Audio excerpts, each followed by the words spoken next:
안녕하세요, 심이다스입니다.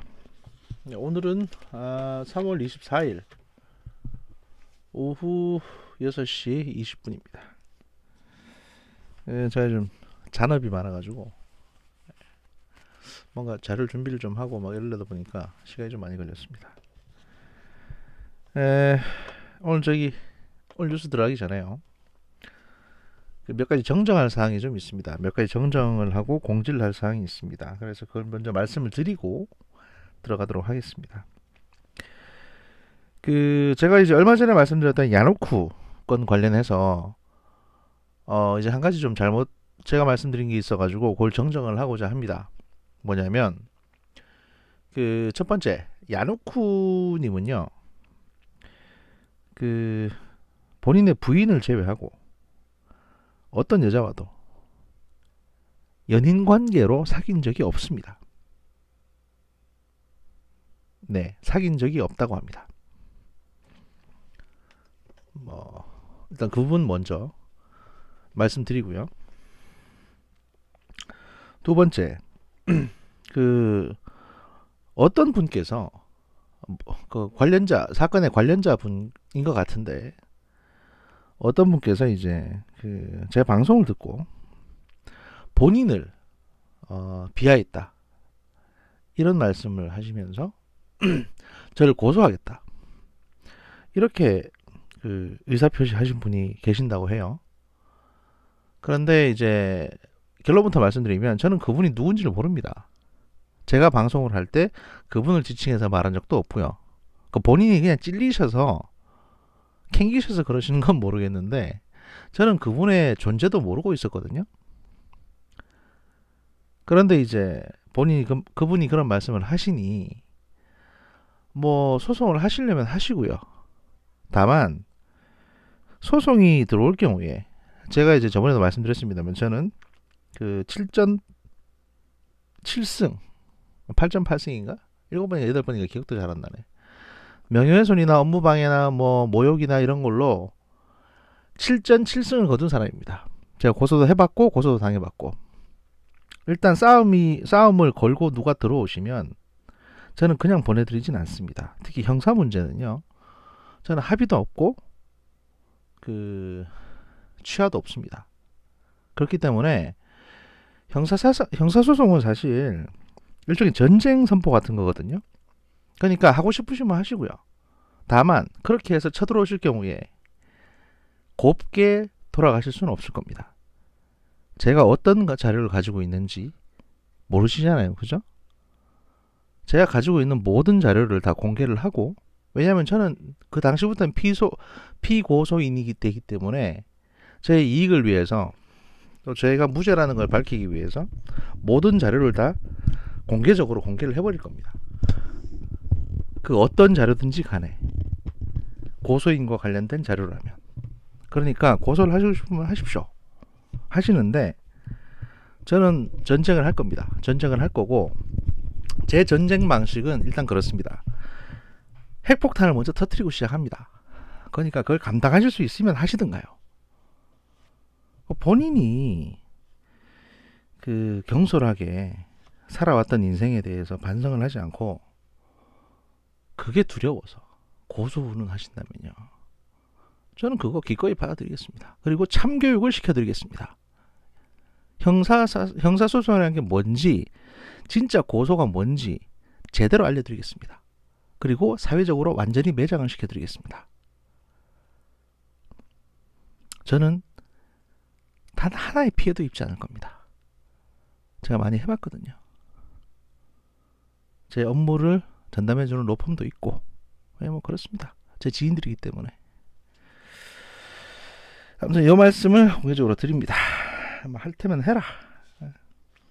네가 잘못한 건 네가 알겠지. 이 말씀 드리고요.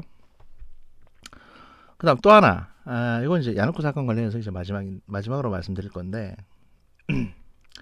어떤 분들께서 그런 말씀을 하십니다. 사실 제가 이제 이 문제 때문에 고민을 해본 적도 있습니다. 뭐냐면 제가 원체 이제 좀 세게 얘기를 하는 사람이기 때문에 안티도 많습니다. 근데 사실 망고불변의 진리가 뭐냐면 팬이 많으면 안티도 많은 법입니다. 그리고 어떤 사람이든지 간에 안티가 없으면 그 해당 분야에 대해서 열심히 일했다, 업적을 쌓았다, 성공을 했다 이렇게 말할 수 없는 겁니다. 물론 제가 성공을 할지 않을지 모르겠습니다만 성공을 하기 이전부터 안티가 사실 좀 많긴 많은데 그건 뭐 제가 이제 다 까기 때문에 그런 거고 그건 어쩔 수 없고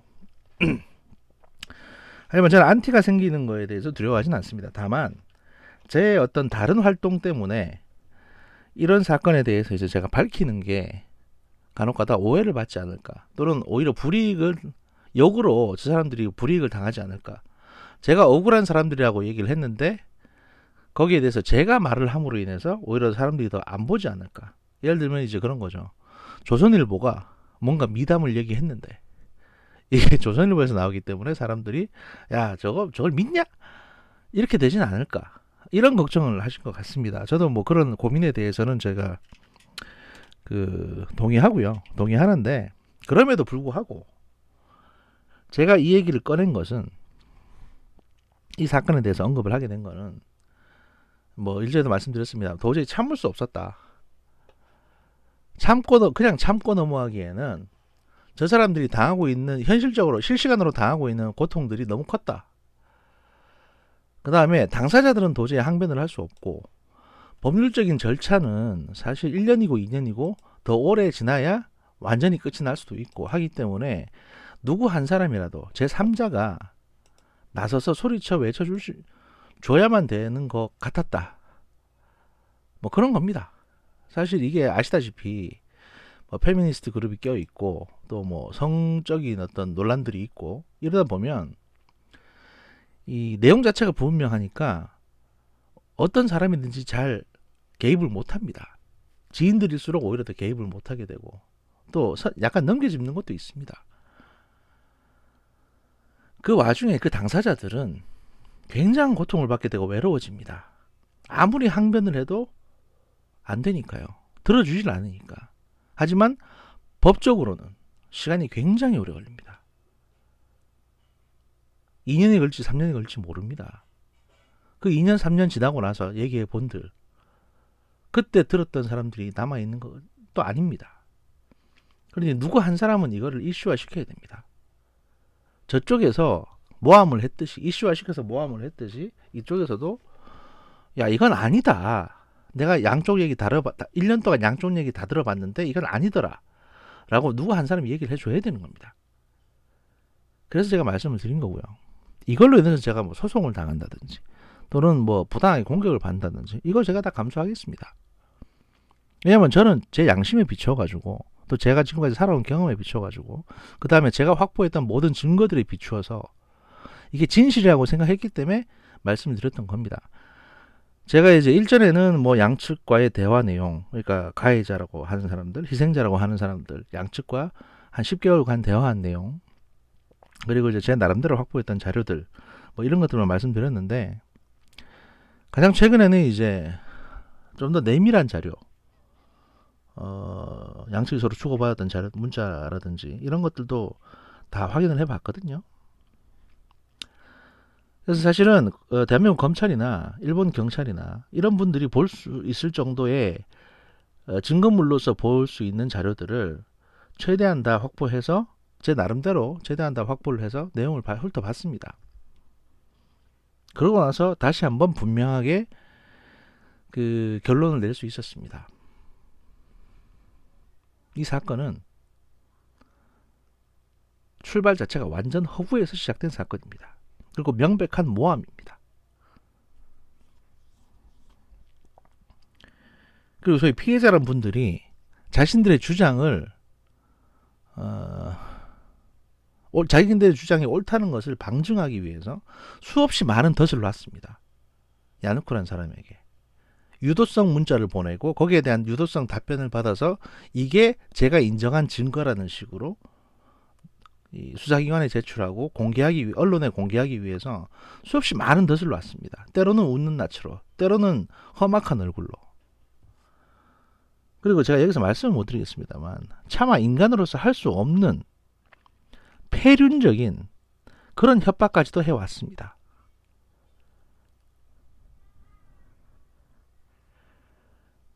그 모든 사안에도 불구하고 희생자들은 참았고 참았고 또 참았습니다.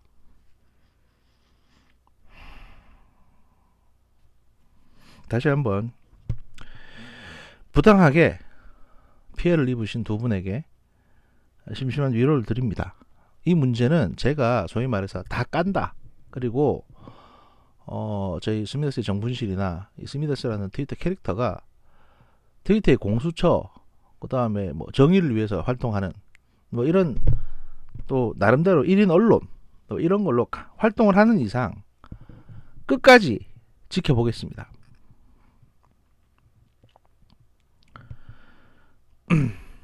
물론 그 말씀 드립니다. 뭐냐? 이 모든 거를 제가 양심과 제 지식과 경험에 비추어서 자료 검토를 하고 판단을 해서 이쪽이 맞다라고 생각하고 내린 결론입니다. 그런데 만에 하나, 단 하나라도 저를 속인 게 있다면, 다른 쪽에서 저를 속인 게 있다면 이만큼의 대가는 치르셔야 될 겁니다. 예. 근데 뭐 아직까지는 제가 내용을 파악한 바 야누크님이나 톡톡님이 억울하게 당했다. 100% 억울하게 당했다. 이 말씀을 제가 확실하게 드릴 수가 있습니다. 이거 한 2분짜리 공지였는데 10분이 날아가 버렸네요. 빨리 제가 뉴스를 시작하겠습니다. 첫 번째 뉴스는요, 제가 예전에 소개 좀 해드리려다가 못했던 건데 이게 좀 약간 짠한 부분이 있어가지고 제가 말씀을 드리고자 합니다. 뭐냐, 2020년 2월 29일에 나온 뉴스입니다. BBC 한 다큐멘터리 얘기인데요. 한 생애를 모두 살아내고 눈을 감는 사람들이 남기는 마지막 말인 유언은 떠나는 사람의 인생을 함축하는 동시에 남은 이들에게 깊은 울림을 전합니다. 영국의 BBC의 한 다큐멘터리에 소개된 81세 할아버지의 유언 역시 마찬가지였습니다. BBC의 다큐 프로그램 제작진은 심장마비 증상으로 리버풀의 한 심장 전문 병원에 실려온 81세의 조 할아버지를 만난 뒤 그의 마지막을 카메라에 담았습니다. 예, 아마 다큐 3일 같은 그런 형태의 이제 BBC 다큐멘터리였던 것 같습니다. 평상시 건강함을 유지해왔던 조 할아버지에게 심장에 구멍이 있다는 진단은 매우 충격적인 소식이었습니다. 잠시만요.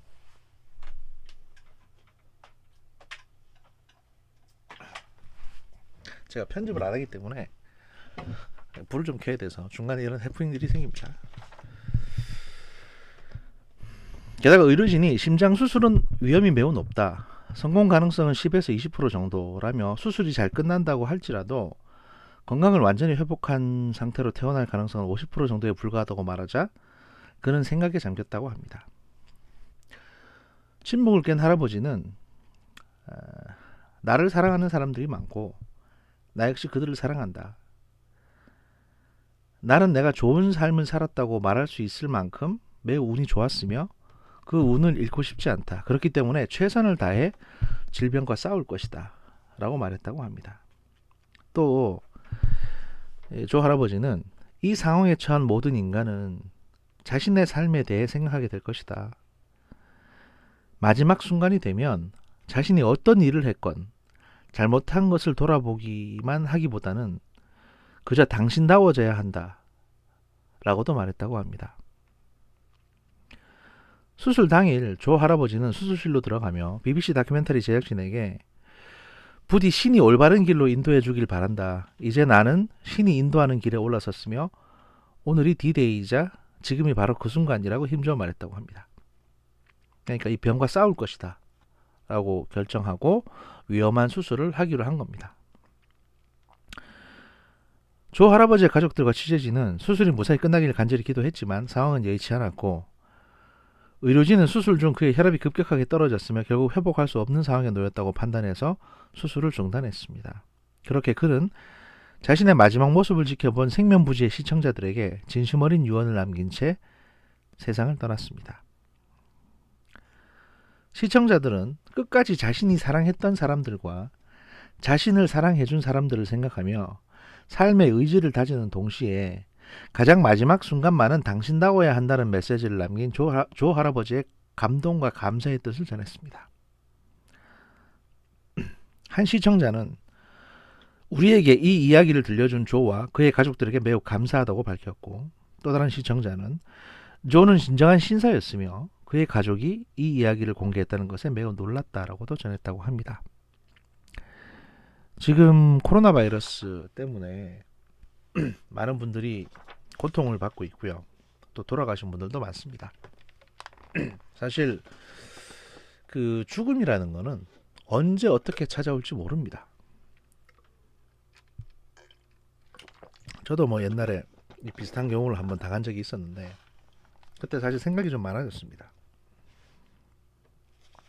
두렵기도 하고 후회되기도 하고 무섭기도 했죠. 그러다 막상 당일이 되면 그냥 담담해집니다. 오히려 남아있는 사람들을 더 걱정을 하게 되죠.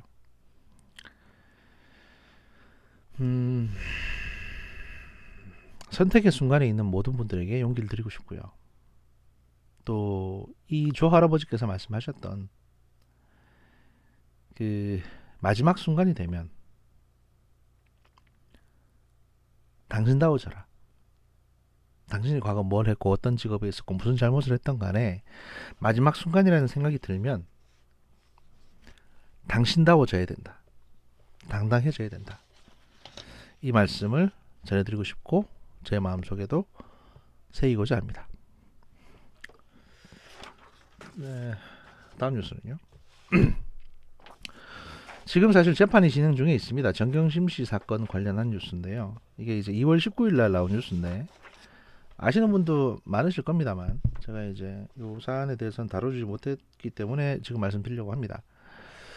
그 정경심 씨 사건 같은 경우에는 그 아시다시피 이제 그 기존에 맡고 있던 재판장이 인사이동으로 다른 데로 갔습니다. 그래서 지금 정경심 씨 사건 재판부는 그 재판부가 대등 재판부로 바뀌었습니다.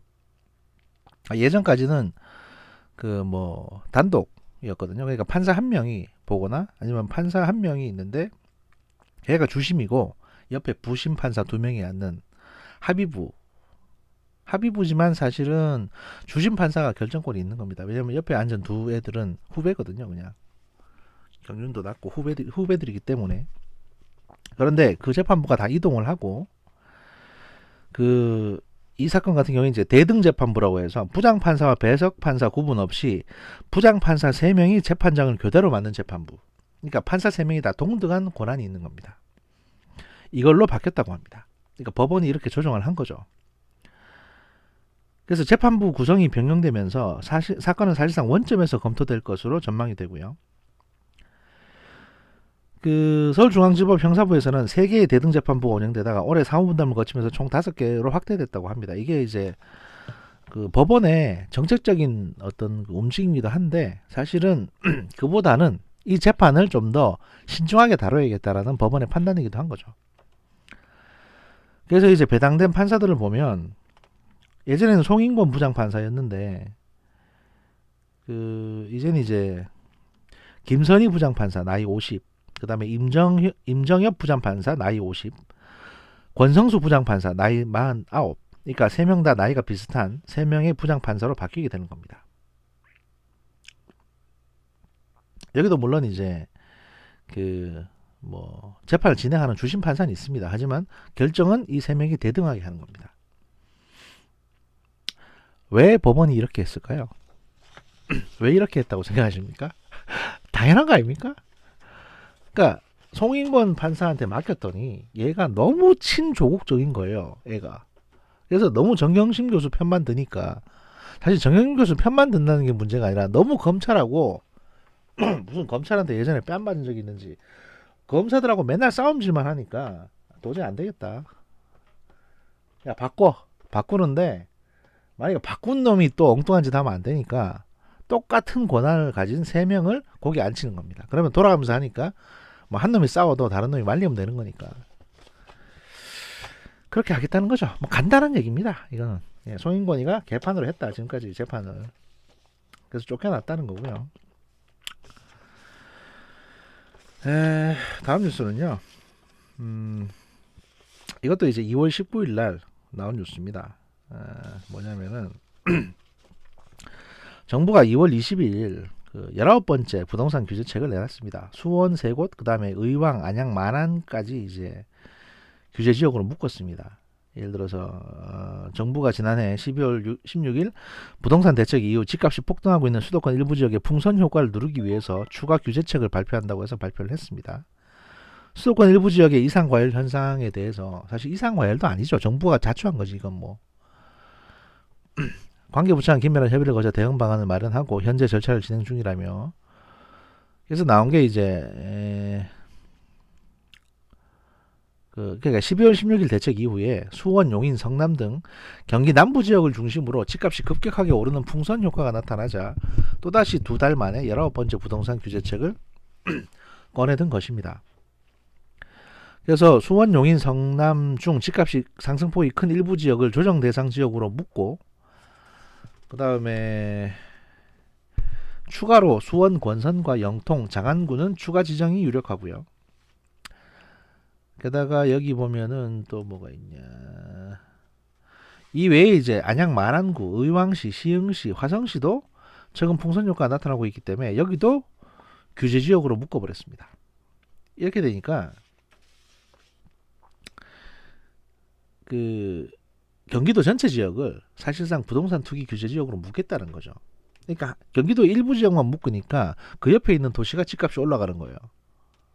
아, 그럼 이쪽을 사야 되겠다. 이런 식으로. 어차피 경기도가 거기서 거기니까. 거리상으로 보면. 그래서 자꾸 그러니까 이게 풍선 효과라는 게 그런 겁니다. 풍선의 한쪽을 쥐게 되면 다른 쪽이 부풀어 오르죠. 그러니까 이거는 사실 끝도 없는 겁니다. 경기도 전체 지역을 다 묶어도 풍선 효과는 나게 돼 있습니다. 실제로 그렇게 이제 규제 지역으로 묶는다고 하니까 그럼 그 외 지역인 그러니까 의왕이나 안양시 마산구를 규제 지역으로 묶는다고 하니 그 다음에 그 외 지역인 군포 지역이 집값이 또 오르고 있습니다. 그럼 언제는 또 군포를 묶어야 됩니까? 그러니까 이런 식으로 정부가 지금 하고 있는 정책은 사실상 부동산 시장의 현실을 모르고 그냥 막 지르는 겁니다. 이게 경기가 좋을 때는 규제가 되는데 지금처럼 코로나 사태 터지고 이렇게 되면 이 규제 풀어야 되거든요, 결국에는. 게다가 규제라는 것도 사실은요, 그렇습니다. 이게 이런다고 집값이 떨어지진 않아요. 왜냐하면 집값은 우리나라, 대한민국에서 집값이라는 거는 단순한 부동산이나 뭐 금값처럼,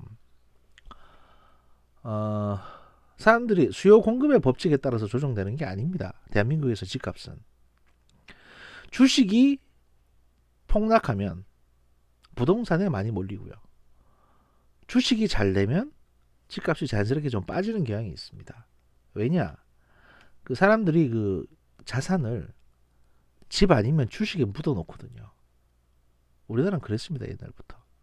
그러니까 소위 말해서 부동산이라는 거는 단순히 살고 있는 집 또는 내가 저걸 뭐 차 한 대처럼 내가 저걸 사게 되면 시간이 지남에 따라 감가상각비에 의해서 자꾸 가치가 줄어드는 그런 자산이 아니라 내가 가지고 있는 여유 자금을 넣어놓는 겁니다. 그쪽에. 그래서 어느 정도 시세가 형성이 되면 거기에 투자한 사람들은 다 암묵적으로 동의를 하는 거예요.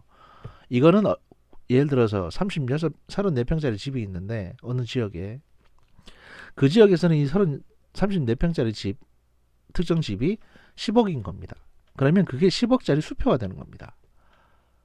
적어도 그 아파트의 전체 다 주민들한테는 그게 암묵적인 동의가 되는 겁니다. 그렇게 홍콩 집값이 50억, 60억 하는 것도 중국 본토에서 부자들이 홍콩의 부동산을 사면서 거기다가 자기들 돈을 묻기 때문에 그래요.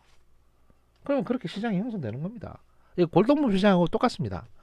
솔직히 뭐 고려시대 때 도자기가 뭔 그렇게 가치가 있겠습니까? 현실적으로. 하지만 그거를 50억 주고 사는 사람이 있으니까 고려청자가 50억짜리가 되는 거거든요.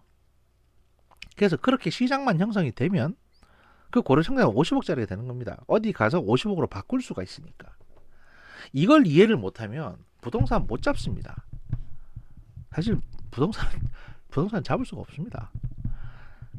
그러니까 그 안정적인 투자처, 돈을 묻어둘 수 있는 정부의 어떤 감시나 이런 걸 다 피해서 돈을 묻어둘 수 있는 안정적인 투자처가 없기 때문에 사람들이 부동산에 돈을 묻는 거고요. 또 현실적으로 가장 고수익을 내기도 합니다. 부동산이라는 게. 왜냐하면 어디 주식이나 은행에 돈을 묻어놨다고 해서 그게 예를 들면 뭐 1년에 2천만 원, 2년에 2천만 원, 3천만 원의 수익을 보장해 주는 게 아니거든요. 당연히 그렇게 벌 수가 없죠. 하지만 부동산은 가능합니다. 잘만 투자하면 3, 4천 버는 거는 일도 아닙니다. 그 시세 차익을. 그런 겁니다. 어떻게 3, 4천을 버냐? 예를 들어서 여러분이 한 5천만 원 갖고 있다고 생각을 해보십시오. 그러면 그걸 갭 투자를 합니다. 갭 투자를. 예를 들어서 계약이 거의 끝나가는 그 4억짜리 아파트가 있다고 칩시다.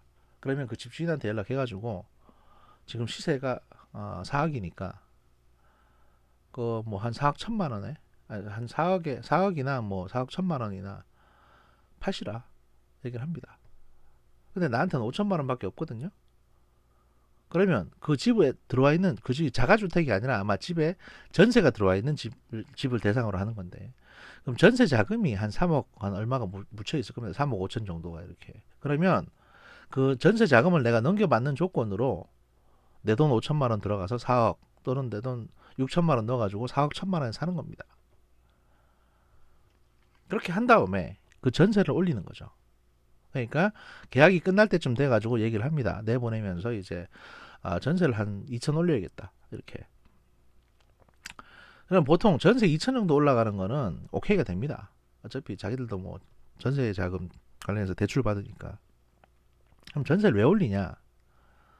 전세를 올리면 집값도 올라갑니다. 전세 대비해서. 그걸 노리는 거예요. 그러니까 집값이 오를 만한데 갭 투자를 하는 거죠. 그래서 이제 2년 지나서 집값이 한 3천, 4천 이렇게 올라가는 걸로 이제 시장이 형성이 되면 그걸 딴 데 되팝니다. 그러면 나는 5천 가지고 투자했는데 6천 가지고 투자했는데 결국 4억 3천에 팔면 2천 버는 거잖아요. 1년에 1천만 원씩 버는 거죠. 1년에 1천만 원씩 벌 수 있는 돈 5천만 원, 6천만 원 가지고 1년에 1천만 원을 확실하게 벌 수 있는 투자 수익처는 없습니다. 물론 세금은 좀 빠지겠지만. 그런 식으로 이제 저 부동산 갭 투자하는 거예요, 사람들이. 그러면 어떤 사람은 5천만 원밖에 없으니까 집 한 채 가지고 그렇게 하지만 돈이 좀 많은 사람들 같은 경우에는 어떻게 하겠습니까? 한 2억 가지고 집 4채를 사면 한 2년 있으면 8천 버는데 환상적이지 않습니까? 이렇게 이제 단순 논리로 시작돼서 갭 투자가 시작되는 겁니다. 물론 폭망하면 폭망하는 거죠. 그러니까 그걸 보는 눈이 있어야 되고, 그 소위 말해서 동물적인 투자 감각이 있긴 해야 되는데, 그렇다 손 치더라도 일단 부동산 투자가 그렇게 고수익을 보장해 주기 때문에 사람들이 몰빵을 하는 겁니다. 거의 30분이 다 됐기 때문에 준비했던 뉴스 하나만 또 소개를 못 해드리고 일단 1부는 여기서 마치고요. 차 한잔 마시고 2부 바로 녹음해가지고 오늘 1부, 2부 올라가는 걸로 하겠습니다. 감사합니다.